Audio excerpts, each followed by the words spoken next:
자, 4강 삼국의 형성과 발전. 오늘은 고구려 부분에 대해서 설명을 해드리도록 할 건데, 이 삼국시대 하면 국가의 형태가 바로 중앙집권국가의 형태를 띠는 거죠. 우리 지난 시간에 했었던 국가의 발전 단계를 본다면 구석기 때는 무리지어서 생활을 하는 무리사회였어요. 그러다가 신석기 때가 되면 같은 혈연 집단끼리 모여서 사는 씨족 사회, 씨족들이 무리지어 살고 있는 부족 사회를 띈다라고 말씀을 드렸고, 이 신석기가 지나고 나서 등장하는 청동기 시대부터는 부족과 부족과의 결합을 띠는 군장국가입니다. 군장국가. 그러다가 청동기 시대가 지나고 나면 철기국가가 등장을 하는데, 이 철기 시대가 바로 고조선 이후에 등장하는 여러 나라들이죠. 그 중에 이제 대표적인 국가가 부여, 고구려를 들 수 있는데, 이 부여, 고구려 같은 경우에는 청동기 때가 부족과 부족 간의 결합인 군장국가였다면, 이 철기시대는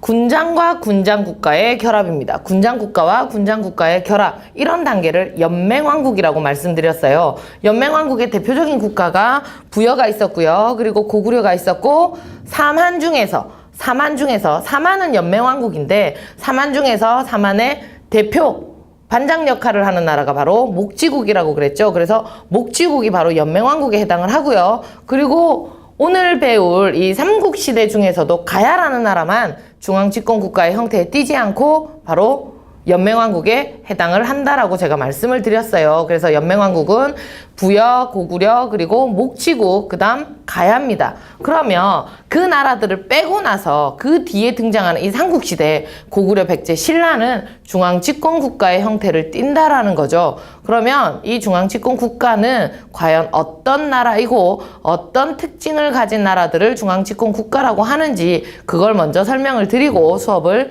진행을 하도록 하겠습니다. 자, 일단 중앙집권국가.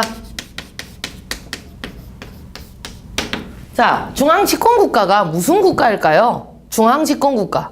굉장히 많이 등장하는 말이에요. 이 삼국시대와 관련된 책을 펼쳤다 하면 중앙집권국가의 기틀을 마련한 왕, 중앙집권국가의 체제를 강화시킨 왕, 중앙집권국가의 형태를 유지하고 뭐 전성기 왕부터 시작을 해서 이 말이 굉장히 많이 나오거든요. 그럼 중앙집권국가란 아주 쉽습니다. 중앙에 권력이 집중되는 국가를 중앙집권국가라고 그래요. 중앙에 권력이 집중되는 국가. 그럼 과연 중앙은 누구를 말하겠습니까? 왕이죠, 왕. 그렇죠. 왕에게 권력이 이렇게 모여드는 형태를 중앙집권국가라고 합니다. 그러면 왕의 힘이 약하면 모여들겠습니까? 뭔가 왕이 엄청난 큰 업적이 있어요. 뭔 큰일을 저질렀어. 야, 우리 왕 최고인데? 신하들이 왕에게 쫙 모이기 시작을 한다라는 거죠. 그래서 중앙집권국가의 형태를 띠는 나라는 왕권이 세다라는 얘기입니다. 왕권이. 그러면 이 중앙집권국가에 왕권이 세게 하려면 왕이 어떤 거를 해야 되느냐? 아니죠. 왕권이 세다라는 것은 어떤 거를 했을 때 왕권이 세다라고 하냐고 한다면, 첫 번째, 일단 가장 중요한 거, 땅을 넓히는 거죠. 영토 확장.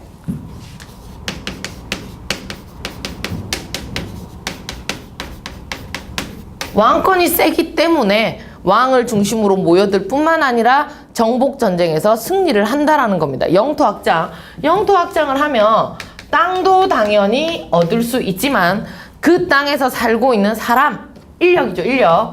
자, 사람도 확보를 하는데, 이 사람들을 가지고 우리가 농사를 지을 수 있는 노동력으로도 착취가 가능하고요. 또 하나, 군사력으로도 훨씬 더 보강을 할 수 있기 때문에 영토 확장은 가장 중요한 중앙집권국가의 형태를 띠는 특징이라고 하실 수 있습니다.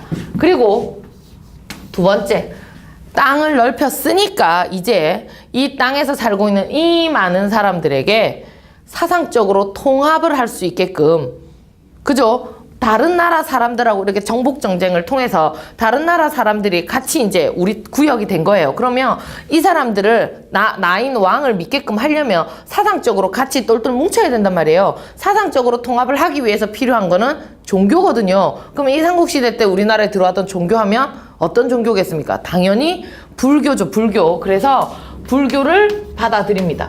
불교 공인. 사상적인 통합을 위해서. 우리나라의 불교라고 하면 제가 나중에 이제 뭐 고구려 백제 신라 하면서 따로따로 설명을 드리겠지만 우리나라 불교는 전부 다 삼국시대에 다 들어옵니다. 삼국시대에. 그냥 쉽게 외우실 때 고구려, 백제, 신라 순서대로 고백하는 신입니다. 고백하는 신, 고백신 순서대로 고구려에 자 소에게 침을 눌러서 놓는 법 왕입니다. 누구냐? 소, 침, 눌, 법.